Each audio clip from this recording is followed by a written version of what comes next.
isso aí, vamos virar a chavinha, porque olha, gente, a intolerância religiosa é o ato de discriminar, ofender ou agredir pessoas por causa das crenças e práticas religiosas que têm.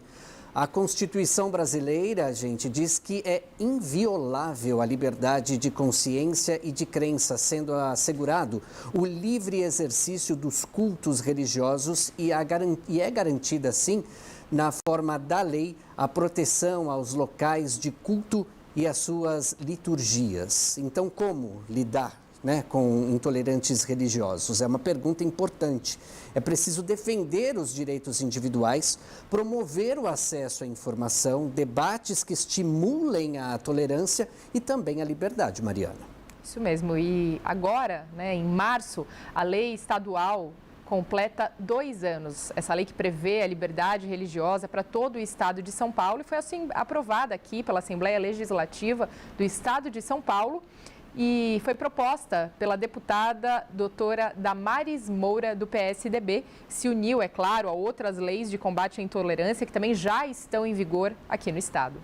De mais importante a gente falar sobre isso, então, claro, para falar sobre o Dia Nacional do Combate à Intolerância Religiosa, recebemos a deputada doutora Damares Moura, do PSDB, o vice-presidente da Federação das Associações Muçulmanas do Brasil, Ali Zogby. Também, além dos nossos convidados, o sacerdote da Arquidiocese de São Paulo e diretor da Casa da Reconciliação, o cônego José Bisoni. Mariana?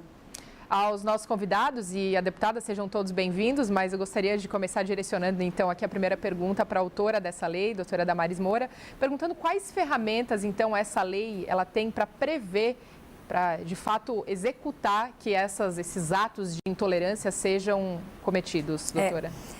Primeiro, agradecer à Rede Alesp por abordar um tema que é uma agenda mundial, né? Nós temos aí uma urgência de fazer um enfrentamento adequado à intolerância religiosa e à garantia do direito de todos.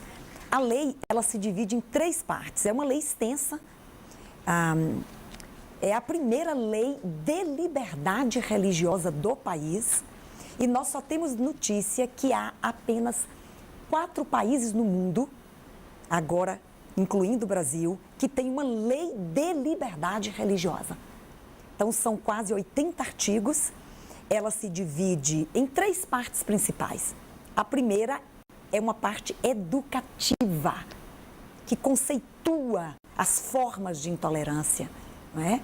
A segunda parte, aliás, é nesta primeira parte, e aí eu respondo a sua pergunta com esta abordagem da primeira parte da lei, do artigo 8º ao 14º, estão, então, as diretrizes para o enfrentamento da intolerância religiosa no estado de São Paulo. A lei prevê o que tem que ser feito no estado para enfrentar a intolerância religiosa. Isso inclui políticas públicas de educação, de campanhas, de conscientização, não é? Isso inclui a capacitação de servidores públicos, porque a intolerância religiosa, às vezes, é institucional, né? Isso inclui a proteção de crianças e adolescentes que podem ser vítimas de violência nas relações intrafamiliares em virtude de uma preferência religiosa. Então, nós já temos em São Paulo os caminhos para o enfrentamento da intolerância religiosa. A lei prevê.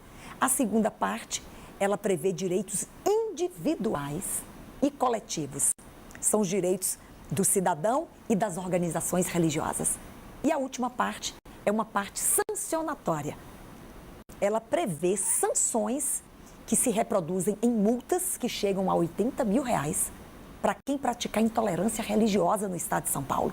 Inclusive, ainda que seja um agente público, ele poderá ser penalizado ao pagamento de multas se ele se comportar promovendo intolerância religiosa no exercício da sua atividade pública, né? Portanto, essa lei é uma conquista histórica. Padre Bison e o querido Ali, parceiros importantes na luta em defesa da liberdade religiosa nesse estado, é uma conquista histórica para o mundo, para o Brasil e para o estado de São Paulo. Nós nos orgulhamos de tê-la proposto, porque afinal ela também traz as diretrizes que o Estado tem que seguir para o enfrentamento da intolerância religiosa, que, aliás, é um problema social hoje extremamente grave e que leva à violência real. Pessoas morrem por causa da intolerância religiosa. Espaços religiosos são depredados, são invadidos. Aqui no Brasil nós já temos violência real, não apenas simbólica, relacionada à intolerância religiosa. Bom, gostaria de direcionar a próxima pergunta aqui, então, para o vice-presidente da Federação das Associações Muçulmanas do Brasil, Ali Zogby. Nós vínhamos conversando aqui antes de entrar no ar, né, Ali, sobre justamente o aumento desses casos de intolerância, quando a gente diz especificamente sobre a religião muçulmana. Queria ouvir um pouco os seus relatos sobre isso. Nós temos constatado esse aumento estatístico, né, da islamofobia, chamada islamofobia. Queria aqui ressaltar a importância da legislação de São Paulo. A nossa Constituição, como foi dito aqui, ela é inequívoca no que se refere ao direito inalienável, indiscutível da liberdade religiosa. E São Paulo, então, ela estabelece uma legislação muito mais rigorosa, que trabalha dentro de uma esfera que eu diria que são das sanções penais. A gente tem buscado, então, entender melhor o porquê da intolerância religiosa. É um debate muito complexo, né? Por que o ser humano ele não respeita a diferença? Qual é a origem? E são diversas. Mas o que eu diria que a falta de conhecimento acerca do outro ou acerca da diferença tem sido evidente. Então nós temos que promover conhecimento do outro, da outra religião, para que a gente possa gerar empatia. No fundo, há um entendimento claro que as religiões, elas trabalham pela dignidade humana, elas trabalham pela evolução da sociedade. Portanto, essa falta de conhecimento, ela leva, de fato, ao aumento dos casos de intolerância. E é mais grave, porque a gente percebe essa falta de conhecimento no agente público. Se você tem a sanção e ele não conhece o que quer dizer exatamente aquela religião, aquela manifestação religiosa, ele vai ter uma dificuldade enorme de sancionar, de julgar. Então há uma necessidade hoje no Brasil de que haja a qualificação adequada dos agentes públicos que tratam dessa questão da intolerância. E da esfera, então, eu diria, a gente pode dizer que um marco, essa lei, e nós temos aqui orgulho de estar aqui com a doutora Damares, com o padre Bison também, uma pessoa que tem feito esse trabalho da reconciliação, da ideia de nós estarmos dialogando e buscando mensagens conjuntas entre as manifestações religiosas, né? Só o conhecimento é que vai trazer empatia, e eu entendo que esse é o caminho importante, tanto para o Islã, como as religiões de matriz africana tão afetadas dentro da conjuntura atual. Eu acredito e parabenizar a rede, a LESP, de estar trazendo esse tema sempre, né? Vocês não fogem à responsabilidade de estar sempre buscando levar aos telespectadores um tema tão importante para a nossa sociedade. É importante a gente também conversar com o padre José Bison, cônego José Bison, então, também que está aqui conosco, porque o Brasil é um país de maioria católica, que professa a fé católica apostólica romana. Lembrando que também existe a Igreja Católica Brasileira. E aí existem diversas ramificações. E aí a questão é que dentro da própria Igreja Católica existem diversos movimentos. E aí a gente parte do princípio, quando se olha, observa-se notícias, que a intolerância surge dentro da própria igreja muitas vezes. Por exemplo, existem diversos movimentos, como eu disse, dentro da Igreja Católica. E aí, como trabalhar essa intolerância dentro da própria religião? Sim, a sua pergunta é pontual, não é? Pontual, importante, necessária, que não só a Igreja Católica, mas todos os segmentos, né? Isso acontece, esse movimento de grupos, né? Assim como acabamos de ouvir do Dr. Ali, né? Que dentro do islamismo também tem grupos, né? que se opõem. Para nós da Igreja Católica, poderia colocar assim, o divisor de águas para nós é o Concílio Ecumênico Vaticano II, não é? E a partir daí, então tem grupos que não aceitam a nossa Constituição Católica Apostólica Romana e começa então a dizer que o Papa Francisco não é legítimo, que o Papa Bento XVI não é legítimo. Então, não aceitam a orientação da Igreja e a evolução. Como se nós hoje também não aceitássemos as constituições do Brasil. Isso não serve para nada. Então, é você negar aquilo que a sua instituição está te apresentando.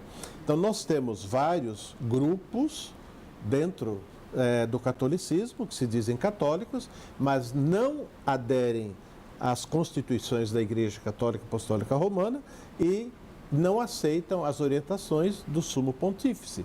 E hajam visto o que o Papa Francisco tem feito em prol da unidade, não só dentro da Igreja Católica, mas para todo mundo. Ele tem transitado, ele tem livre trânsito entre os diferentes segmentos religiosos, né? E vai um pouco além também, quando ele escreve a encíclica Laudato Si, que é sobre a casa comum, o meio ambiente, a questão do reflorestamento, a questão da água e assim por diante, né? E tem grupos que se recusam em seguir as orientações. Mas o Papa Francisco tem se esforçado e nos ajuda também a pensar que nós devemos de construir pontes. Esse é o nosso papel, construir pontes dentro da tradição católica e também com os outros segmentos onde a gente vai se aproximando. Mas é uma dificuldade, é um desafio, mas não é impossível serem superados essas dificuldades.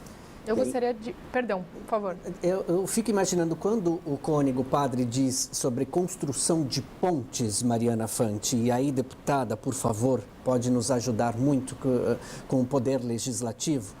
Porque, veja, nós temos educações, inúmeras educações. Dentro de casa a gente tem uma educação, fora de casa nós temos outra educação.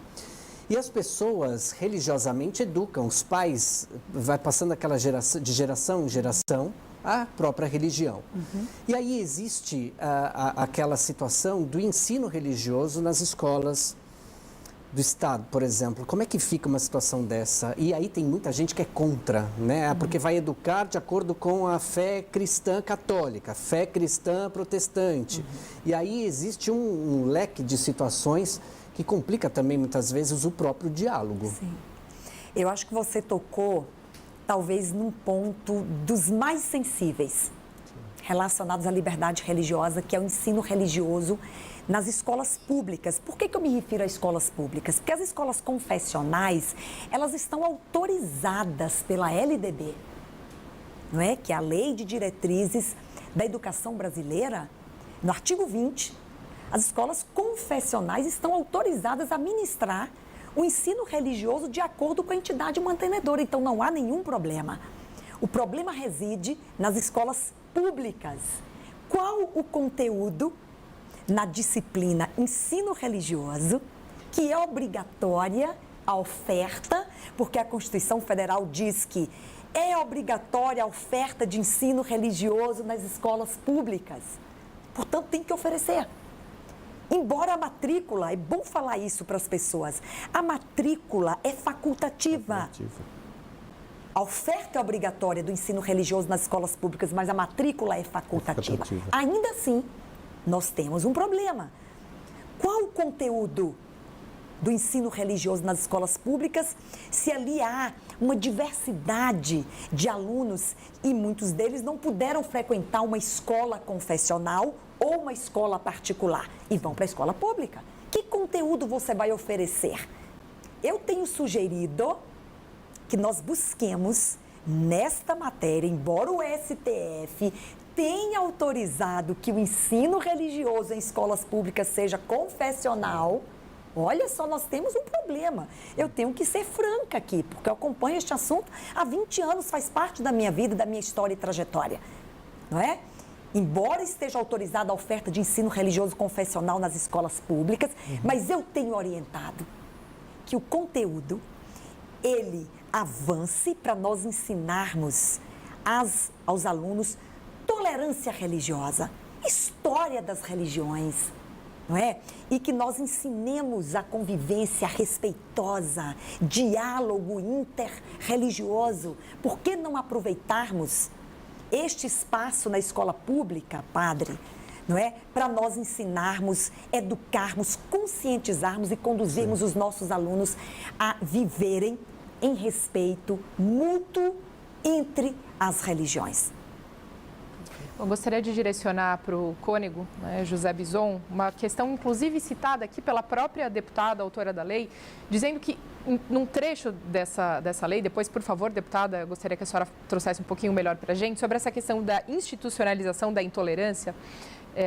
Essa lei, ela prevê a entrada, livre entrada de qualquer líder religioso dentro dos hospitais, por exemplo. E aí o padre trouxe para a gente aqui uma questão, inclusive que o senhor, vivenciada pelo senhor, de um impedimento de entrar dentro de um hospital para que fosse feito, então, esse atendimento religioso a um dos pacientes. Eu gostaria que o senhor compartilhasse um pouco desse tipo de experiência também. Tá bem. É muito comum entre nós, clérigos da Igreja Católica, os comentários que temos quando chegamos a um hospital para uma visita a um doente, ele ser barrado na porta, né? Sabemos que a Constituição permite a visita a partir da confessionalidade do paciente, a família, ele pode solicitar a visita religiosa de acordo com a sua tradição. Mas dependendo de quem está atrás do balcão, ela olha para você e vai dizer assim, está em procedimento. Como que ela sabe se está em procedimento, se ela nem utilizou do telefone interno para uma consulta e tudo isso? Às vezes te deixa horas esperando ali para te dar canseira. Eu estava dizendo, eu já fui várias vezes barrado. Eu fui uma vez visitar uma pessoa num hospital famoso aqui em São Paulo, né? A pedido da família e a pedido da pessoa que ela é como uma irmã minha de sangue, né? A amizade tão profunda que temos, né? Eu cheguei a pessoa assim, você tem uma carta da pessoa, da família? Eu falei, a família dela mora em Goiânia, como que eu tenho uma carta? Eu tenho um pedido pessoal dela. Não pode. Mas como que não pode? Bom, depois de negociações, fui atender a pessoa, descendo, aí quando eu poderia sair como se fosse aqui na Assembleia, por essa porta aqui central. Eu estava do lado, a pessoa falou assim, você veio visitar quem? Eu falei, uma paciente. O plano de saúde dela, qual que é? O SUS ou é um plano particular? Eu falei, não sei, eu não entro na intimidade de saber qual que é o plano de saúde. Eu falei, creio que seja pelo SUS, né? Porque o hospital aqui atende, né? Então o senhor não pode sair por essa porta. O senhor tem que sair por lá outra porta. Eu falei, escuta, mas eu estou aqui. Eu vou dar uma volta quilométrica só porque o paciente tem o plano de saúde SUS, é ordem, aqui a gente cumpre. Eu falei, tá bom, então me explica como que eu faço. Tive que subir mais 2 lances para sair, para vir para uma outra porta. Então, a gente percebe que há uma discriminação, e gostei da palavra da doutora Damares, né? É uma discriminação institucional. Começa a fazer parte da instituição. E nós temos a lei, que é uma lei fantástica, criada por ela, né? Organizada e tudo isso, e de repente chega nos departamentos, as pessoas se dão o luxo pelo fato de professar uma fé diferente da sua, dizer não pode. Isso acontece em hospitais e acontece em vários lugares.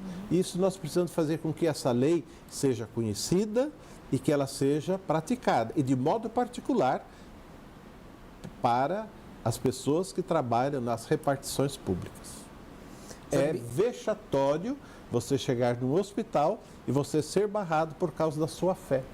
Perdão, cônego. Zogby, também pergunto ao senhor, não é? Que pouco conhecimento se tem sobre as religiões muçulmanas, inclusive aqui no Brasil é bem complexo essa realidade, valeria muito a pena as pessoas estudarem cada vez mais. Como que o senhor observa essa situação também? é fato o desconhecimento, né, de uma religião como a islâmica, a despeito de ela fazer parte das religiões monoteístas, é muito grande. E também de ela fazer parte da história da humanidade, nos livros de história de ensino médio, de ensino do Fundamental 2. Então há de se fazer um esforço, né, bastante grande dentro das grades curriculares para que essa abordagem seja feita de maneira correta. As distorções são gigantescas. Você pega os livros didáticos, você percebe desvios, né, de informações e termos utilizados de maneira equivocada, reforçando o estereótipo negativo que se faz acerca de muçulmanos e acerca do Islã. Se a gente imaginar, por exemplo, a proporção, a gente fala hoje de 2 bilhões de pessoas que professam o Islã no mundo todo. Esses 2 bilhões, estamos falando de 1 em cada 4 habitantes da Terra é muçulmano. De fato, aqui nós temos no Brasil 1.500.000, mas com toda a franqueza, cidadão brasileiro muçulmano tem que ser tratado da mesma maneira que todo outro cidadão, independente da religião que professa. Eu acho que isso é o cerne da questão, né? É o direito que nós temos, é a sociedade que nós construímos. Então eu entendo que é no banco da escola, sim, que nós precisamos fazer de maneira a não afetar a parte vulnerável, que é o aluno. O ensino religioso tem que ser feito de maneira muito criteriosa, né? Eu, como educador, a gente tem que ter esses cuidados. O agente público educacional, ele tem que fazer as triagens adequadas para que ele receba informação correta, partindo das fontes corretas. A Igreja Católica, por exemplo, as igrejas evangélicas, o Islã, o budismo, as de matriz africana, podendo ter espaço de poder estar passando informações fidedignas acerca da religião. Ali, antes, na verdade, imagina, não tem problema nenhum. Eu só gostaria de fazer uma pergunta bem rápida antes da gente se encaminhar para o final da nossa entrevista, porque infelizmente o nosso prazo aqui se esgotou. Mas eu gostaria da sua opinião se toda essa massificação que a gente tem por meio da imprensa, das guerras que acontecem em outros países, muito por motivações religiosas ligadas, né, a muçulmanos, enfim, se o senhor acha que isso acaba resvalando também dentro da religião e toda essa intolerância e desconhecimento, principalmente, que o senhor trouxe aqui para a gente? Eu agradeço a pergunta, é uma oportunidade. Por que surge essa intolerância tão evidente com relação ao Islã? Primeiro, na esfera das mídias. Não se toma o cuidado, se generaliza o que é o Islã e o que são os muçulmanos por conta de alguns extremistas que não são totalmente incompatíveis com aquilo que prega o Islã. As indústrias de entretenimento, os filmes que colocaram muçulmanos ou o Islã como inimigos, né? Então isso é construído. Eu diria, mesmo na esfera da educação que acabamos de citar aqui agora, então existem, eu acho, realmente, temos que fazer um esforço muito grande para colocar o Islã dentro da perspectiva de outras religiões, de construção de sociedades mais justas, mais dignas, de evolução do ser humano. É disso que se trata. Tudo que foge a isso, eu acho que não pode ser tratado como religião. Esse é o ponto, acho que crucial, que alguns adeptos que têm o título de muçulmanos ou de islâmicos fazem, que não é islâmico, a imprensa não pode generalizar de maneira como aconteceu. Então, esse eu acho que é fundamental a gente fazer esse exercício jornalístico, né, de colocar as questões do Islã nesses termos. Perfeito, muito obrigada. Gostei demais dessa sua referência na situação jornalística, no cerne jornalístico. E aí é muito interessante porque, infelizmente, o nosso tempo é muito curto, não nós teríamos muito o que falar aqui, mas é interessante porque, olha só, se a gente conseguir colocar a nossa imagem aí, geral aqui, por favor, direção. Veja só, existem 5 pessoas aqui na nossa sala, nós podemos cada um ter uma determinada religião e temos aqui, como de fato, 2 membros específicos de religiões diferentes. E aí, vale lembrar que todos nós podemos, sim, nos unirmos e sentarmos à mesa, não é? Para que possa, sim, o diálogo ser feito.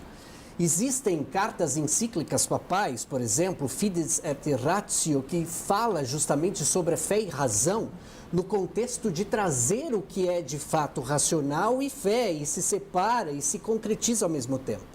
E aí a Mariana veio trazendo também a questão sobre a situação de guerras, etc. e tal, e o contexto histórico nos mostra também que muito a Igreja Católica lá atrás fez para que outras guerras acontecessem, e isso deve ser dialogado, porque deve ser, inúmeras vezes o Papa veio a público pedir perdão. E aí as situações devem ser, sim, claro, dialogadas. E aí fica aqui o nosso ensinamento, a nossa lição, sem pretensão alguma do fato ser, mas já que estamos numa casa legislativa, para que esse diálogo seja feito, não somente aqui em nossa sala, no Estúdio Alesp, mas na sua sala. Agora, no ônibus, você está ao lado de alguém conversando, pode ser sim feito. Que os senhores possam voltar mais vezes aqui para que a gente possa dialogar, né, Mariana Fante? Sem dúvida nenhuma. Uma pena que o tempo foi extremamente escasso, mas gostaríamos desde já de agradecer muito aqui a presença da deputada Damares Moura, do PSDB, também aqui do vice-presidente da Federação das Associações Muçulmanas do Brasil, Ali Zogby, e o sacerdote da Arquidiocese de São Paulo e diretor da Casa da Reconciliação, cônego José Bison.